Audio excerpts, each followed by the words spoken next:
1 Samuel, chapitre 23. David délivre Keïla et échappe à Saul.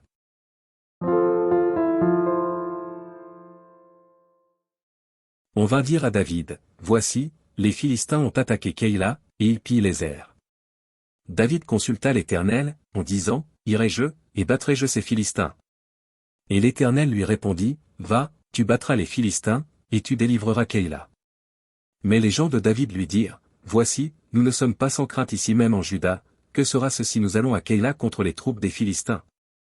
David consulta encore l'Éternel. Et l'Éternel lui répondit, lève-toi, descends à Keïla, car je livre les Philistins entre tes mains. David alla donc avec ses gens à Keïla, et il se battit contre les Philistins, il emmena leur bétail, et leur fit éprouver une grande défaite. Ainsi David délivra les habitants de Keïla. Lorsqu'Abiathar, fils d'Achimélec, s'enfuit vers David à Keïla, il descendit ayant en main l'éphod. Saul fut informé de l'arrivée de David à Keïla, et il dit, Dieu le livre entre mes mains, car il est venu s'enfermer dans une ville qui a des portes et des barres. Et Saul convoqua tout le peuple à la guerre, afin de descendre à Keïla et d'assiéger David et ses gens. David, ayant eu connaissance du mauvais dessein que Saul projetait contre lui, dit au sacrificateur Abiathar, apporte l'éphod. Et David dit, Éternel, Dieu d'Israël, ton serviteur apprend que Saul veut venir à Keïla pour détruire la ville à cause de moi. Les habitants de Keïla me livreront-ils entre ses mains? Saul descendra-t-il, comme ton serviteur l'a appris? Éternel, Dieu d'Israël, daigne le révéler à ton serviteur. Et l'Éternel répondit, il descendra. David dit encore, les habitants de Keïla me livreront-ils, moi et mes gens, entre les mains de Saul? Et l'Éternel répondit, ils te livreront. Alors David se leva avec ses gens au nombre d'environ 600 hommes, ils sortirent de Keïla, et s'en allèrent où ils purent. Saul, informé que David s'était sauvé de Keïla, suspendit sa marche. David demeura au désert, dans des lieux forts, et il resta sur la montagne du désert de Ziph. Saul le cherchait toujours, mais Dieu ne le livra pas entre ses mains.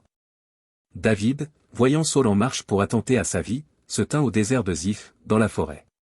Ce fut alors que Jonathan, fils de Saul, se leva et alla vers David dans la forêt.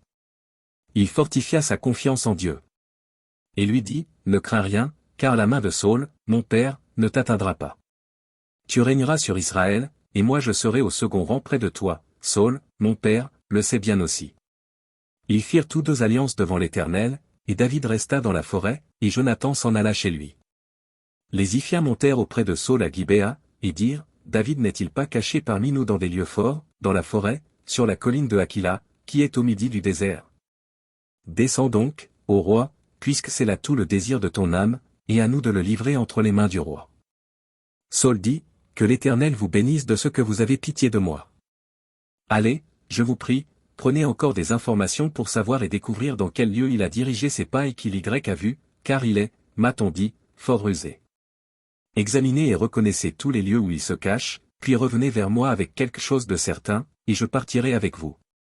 S'il est dans le pays, je le chercherai parmi tous les milliers de Juda. Ils se levèrent donc et allèrent à Ziph avant Saul.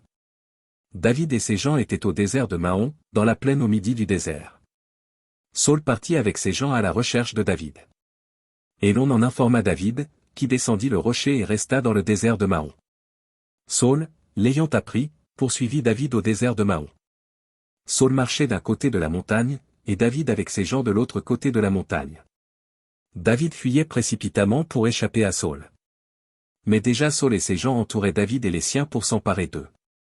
Lorsqu'un messager vint dire à Saul, hâte-toi de venir, car les Philistins ont fait l'invasion dans le pays. Saul cessa de poursuivre David, et il s'en retourna pour aller à la rencontre des Philistins. C'est pourquoi l'on appela ce lieu Séla Hamashekot. De là David monta vers les lieux forts d'En-Guédi, où il demeura.